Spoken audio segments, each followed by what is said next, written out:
पोरं आहेत आपले. बचत गटातून आपण काहीतरी म्हणजे तुम्हाला प्रशिक्षण देतोय, पण कसं त्याचं तुम्हाला पुढं जाऊन बिझनेस कसा करायचा, व्यवसाय कसा करायचा ह्याचं पण मार्गदर्शन मधोमध दिलं जाईल. त्याच्यामुळं घरी कुणी राहू नका. आपण 5-6 दिवसात कंप्लीट करूया ही बॅच आणि व्यवस्थित मॅडम जशा शिकवतील तसं तुमच्याकडून प्रॅक्टिकल करून घेतलं जाईल. आणि मोठ्या संख्येने इथं उपस्थित तुम्ही राहिला. तसेच आपले CRP त्यांचंही टाळ्या वाजून स्वागत करत आहे. बरोबर मेसेज पोहोचवण्याचं काम त्या बऱ्यापैकी त्यांनी केलेलं आहे. तर आज कार्यक्रमाला आपल्या सुरुवात झाली. सरपंच मॅडम थोडं मनोगत व्यक्त करतील. माझी वसुंधरा अभियान Vanewadi, the brilliant health and agri संस्था यांच्या सहकार्याने आज आपण मसाले उद्योगांचे प्रशिक्षण आजपासून चालू करत आहोत.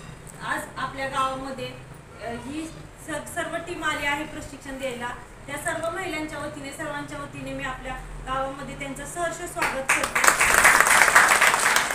आणि ते तुम्हाला जे शिकवणार आहेत, तर तुम्हाला काही समजलं नसेल तर तुम्ही त्यांना पूर्ण हक्काने, अधिकाऱ्यांनी परत सगळं व्यवस्थित समजत तोपर्यंत विचारा. आणि जसं त्या म्हणल्या, मुरुम गावातील महिलांनी मसाले चालू करून बाहेर गावी जातात, परदेशात जातात, तसं तुम्ही पण काही बाहेर परदेशात पाठवा की जेणेकरून आपल्या वानेवाडीचं नाव पण तिथपर्यंत पोहोचेल, एवढी आशा व्यक्त करते. आता काय लवंग